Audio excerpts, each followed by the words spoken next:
Hello, friends. This is the Connected Approach podcast, the world's number one podcast for connected leaders. I'm Chris Curtin. And I'm Amanda White. Welcome, everyone, to your warm embrace. So, today we're going to talk about self-compassion. So, Chris, good to see you today. Hi, good to see you, Amanda. So, self-compassion, what does that bring up for you when we say that is going to be the topic that we're going to dive into for a bit of time this morning? Yeah, I heard a definition of compassion the other day, not self-compassion, but just compassion. And Mm-hmm. it was someone's definition that I was listening to. And they said that their definition of compassion is the acknowledgement that each of us is all we have. Mm. So Yeah. that was something that, as I heard it, I noted it Yeah. because I thought it was rather insightful. And so, thinking about self compassion, you know, and thinking about that definition, I'm thinking, or I have been thinking, that self compassion is the recognition and acknowledgement that each of us, myself, is all I have. Yeah. And acknowledging how precious that is in terms of how we're talking to ourselves, in terms of how we're encouraging ourselves, how we're trying to work through, how we're processing the world and our lives. Yeah. And so that's what I think brought that topic up generally. Yeah. And then I had a little bit of I think it's fair to say, a medical emergency late last week that brought all of this to light. Yeah. Yeah, it helps to really underscore it, right? Because we hear the word compassion a lot, and it goes into that space, of building awareness and being vulnerable and being compassionate and having empathy and all of those things that it's like, uh-huh, yeah, yeah. Sure. Like maybe for somebody else, I don't have time for it.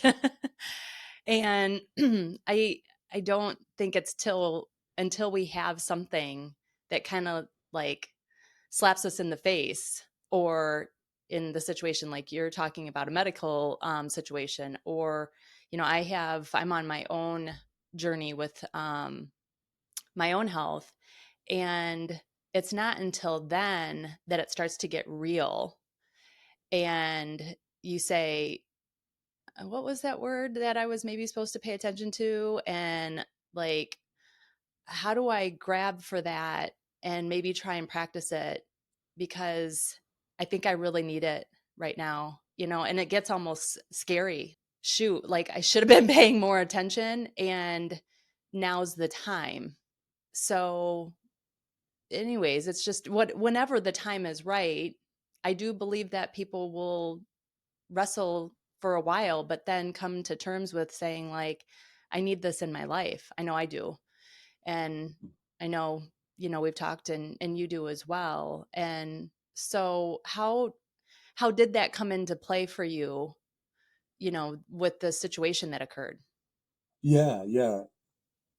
First of all, is one concept we've talked about before is like, or we were concerned about as we talked about this topic for this episode, was where does this fringe on toxic positivity, the Right. favorite new phrase of toxic positivity versus self compassion? Right.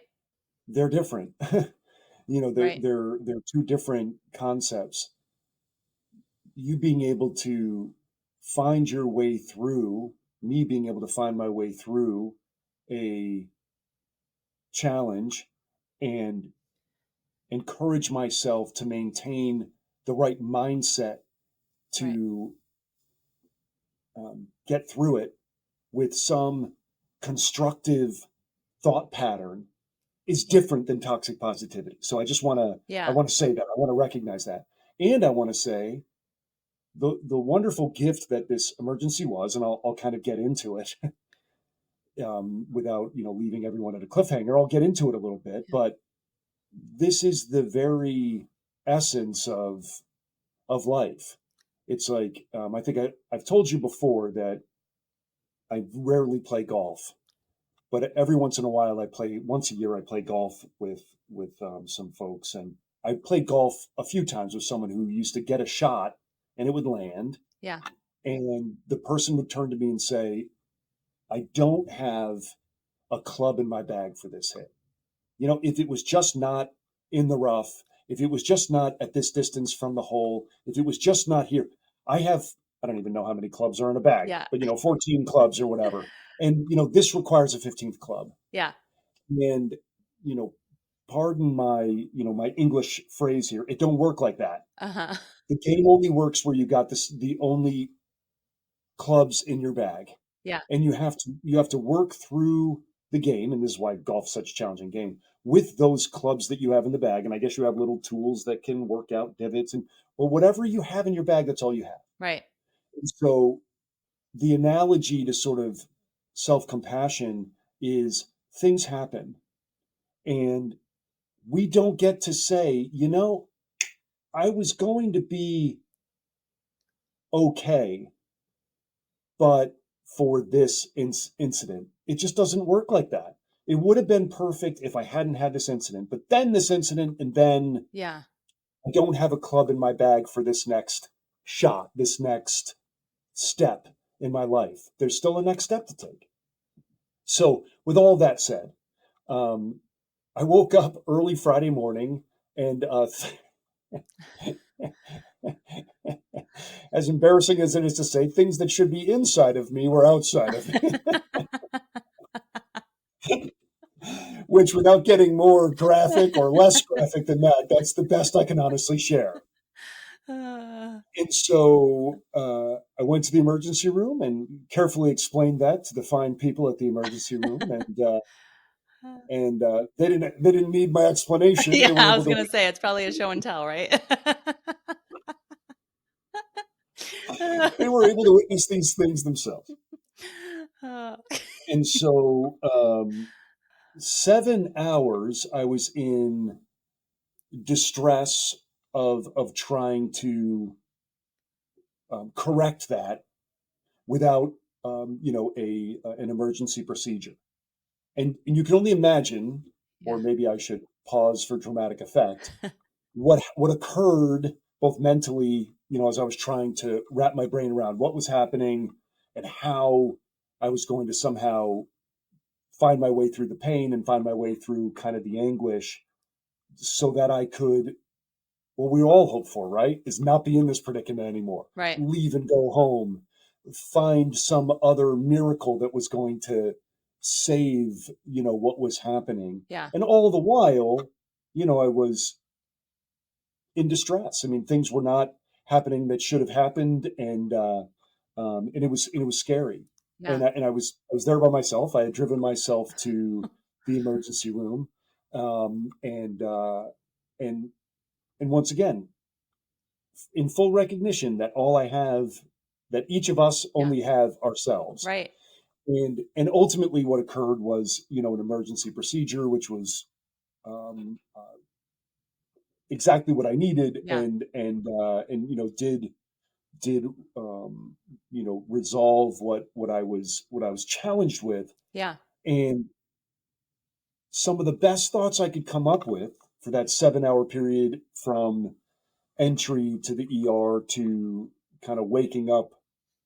Maybe it was longer than 7 hours when I woke up, but like, to be actually rolled into the operating room was one, an acknowledgement that I had done something Hmm. to bring on this state, whether it was what I was eating or how I was treating myself or the workouts I was doing. And would you say acknowledgement? Were you at a point of acceptance at that? Like accepting that there was something? Because accepting is a hard one. I really struggle with that. Yes, because like I was where I was. Yeah. Like um there was no getting around that I was where I Yeah. was, right? And so that acceptance came Pretty quickly. came pretty quickly. And, Uh, and then it was like, how can how can my mindset help now? yeah. And the best I could come up with, and I honestly say this to our watchers and our listeners, because this is not to be Pollyanna. This is to express the best I could come up with the journey I've been on Yeah. as a coach, as someone that's digging deep into being um, their best with their leader approach, with Yeah. how I'm trying to be in my life. Was I heard a phrase from from some people that are in their late 60s or early 70s and kind of talking about things that were bothering them about how they looked, their Yeah. turkey neck, or it was or how they were feeling. Yeah. And one person said to the other, that's the privilege of getting older, Right. is having those things. And so that was the phrase that I was saying to myself, this is a privilege of getting older, of experiencing this and now having to Yeah. work through this. Which And which I absolutely love. I mean, you've shared this with me and I just continue to think on it because it it's not positive toxic or yeah, positive toxicity or toxic positivity. It's being I think that is accepting it. And maybe accepting is, for another podcast because I think it is a big topic. But yeah, it is a privilege. It is. And it's again, it's a mindset that I'm really trying to work on where I'm at, with life. So I just love that. And just how could you feel it changing your mindset while you're trying to cope with everything else that was going on? yes, because what it allowed me to do was to focus externally. And in that, in those, I say it's a moment, but it was a 7 hour moment Yeah, with several interactions with several other human beings yeah, who were duty bound by their by their status and work in the ER to help me. yeah, It allowed me in that moment to be others focused. And so with each person that came in to check my temperature or to check in on me or help me with other things, I was capable at that moment in a way that I know I would not have been able to previously in my life or in these same circumstances at another point in my life, to say, what is your name? How long have you worked here? Oh, that's my niece's name. That's yeah, a pretty name. And to just start to externally yeah, drive these interactions in a way that released my own fear, yeah, my own panic, my own pity, self pity, whatever it was. And it allowed me to create a next step. I knew someone was going to come in mhm, again, and it was going to most likely be a new person. New nurses are coming mhm, in, new doctors are coming in, new orderlies are coming in.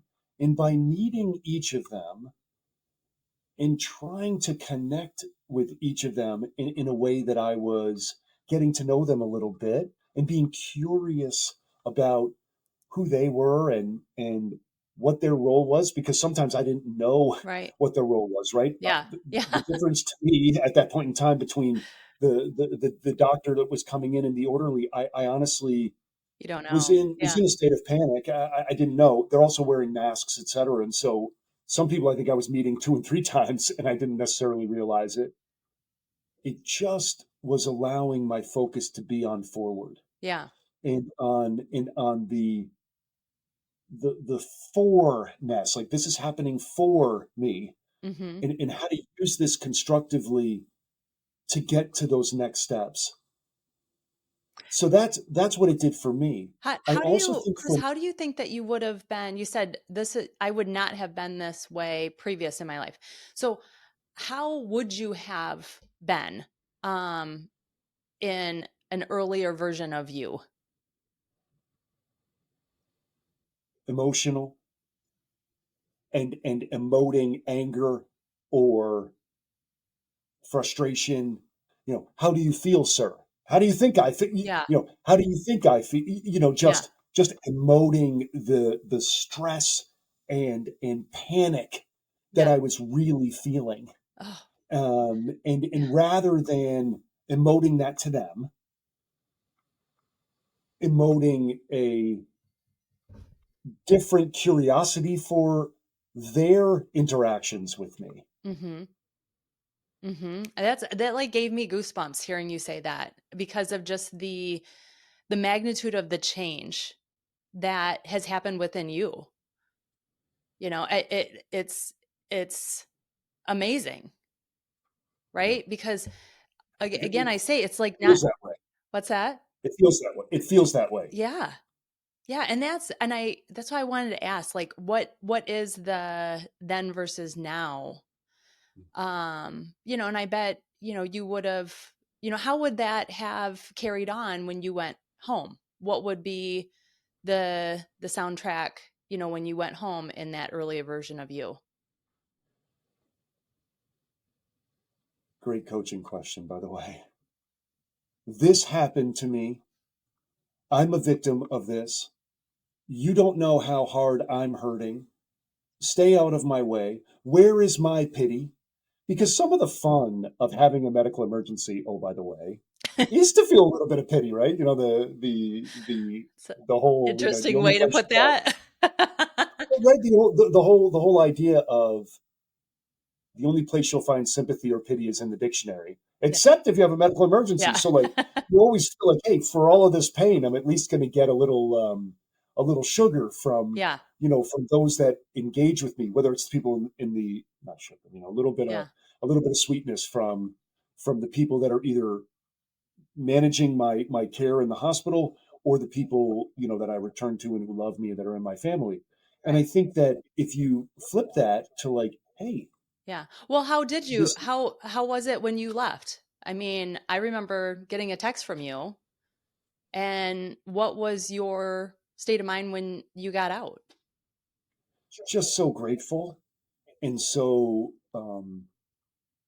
resolved to how lucky I was that this had been addressed as expertly and as quickly as it had, Mhm. and that now I had the opportunity to return home to all the wonderful elements of home, my loving family Yeah. and caring family and what they had set up for me to recover, etc.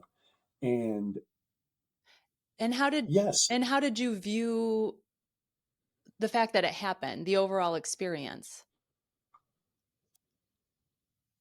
with recognition that I was able to deal with it constructively. And this is where I'd also Yeah. say this is where I'm not going to turn it into toxic Right. positivity of like, boy, gee Yeah. willikers, Yeah. am I glad about that? Or you're Right. not going to believe the ideas I had when I was Yeah. right sleeping alone in the hospital that night. Wow, what an amazing thing. Not that, but just thinking to myself, okay, I would have preferred to have not Right. gone through that. I did go through it. It was something I was able to handle as capably and as constructively as I did. Mhm. And I'm so grateful for the mindset work that I've done to be able to be the person that I was to myself and to the others that interacted with me. Right. And let's keep stepping forward. Right. That's how I felt. Yeah, and I think there was also what I remember is, and what can I learn from this that I can maybe implement to do differently in the future? Absolutely, absolutely. And the thing I would say that's a little bit of a byproduct of this is I know I got better care. Mm, yeah, I because know I got better care. people like to be seen, right? People like to be addressed kindly, right? and I'll give two examples because I was even more clear-headed sort of post-op, Yeah. and I had to engage with several nurses on several shifts because, there are all these different things. And because I had arrived in the ER, Yeah. and then it had a procedure that typically is planned, Right. Yeah. even though this one was not planned, my belongings, my personal effects were elsewhere in the building Yeah. somewhere, and no one knew where they were. Personal effects meaning my cell phone, Yeah. my wallet, Yeah. my ID, everything else.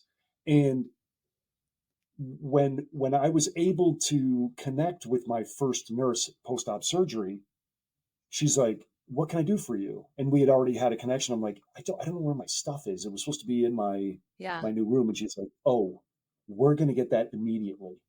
And she made it her mission, even though her shift ended in 15 minutes, Yeah. to have my personal effects to me. Yeah. Secondly, the next morning, I was able to convince my next nurse that I was able to drive home myself because I had driven myself there. And typically they don't discharge and which would have just been logistically more challenging and would have taken several hours. I was not under the influence of any narcotics or anything, Yeah. just in case anyone watching is like, "Oh my goodness." So, so my point is that their advocacy and their care of me switched Yeah. by me being a better person to them. Right. First to myself, Right. self compassionate, Yeah. but then And compassionate to their compassion for situation. others. Right. Yeah. So Wow. that's all I got for today, Amanda. Holy smokes. But I truly believe like these things are put into our path for these moments to really gain clarity about like, wow, like what just happened? How can I put into practice all the learning that I have had thus far, on this path that I'm on? And when something like that happens and you don't take the opportunity to just pause and reflect, it's a huge it's just a missed opportunity, I believe. And I know you have really been doing that. And part of it is sharing. Because there's a lot of people that would say, I think some people would this say is the share vault. less about it. There's a lot of people that would be like, I'm not sharing. And I tell you what, that'll just metastasize, right? It'll just take you down. Like you have to be able to process it to continue to be compassionate with yourself and share it, And so I just appreciate you very much in sharing your story and really giving such a great example of self-compassion and just all the work that you have been doing. So Oh, well, it's thank you. And so I'll awesome. share one other anecdote. So they agree they're going to give me emergency surgery. Yeah. And so these two orderlies come in, and once again, I get both of their names, Willie and Jesse, and they're going to take me to the OR. And Uh-huh. I'm talking with them, and I'm telling them, "Hey, we're going to do this today, and let's go get this thing done." This is what I'm actually saying from the gurney, whatever the heck I'm on. Your So, energy never leaves you. so they start leading me out of the emergency room and into the operating room. Yeah. And so I'm literally saying to them, "Hey guys, thanks for taking me here. We're going to do this today. Let's do this."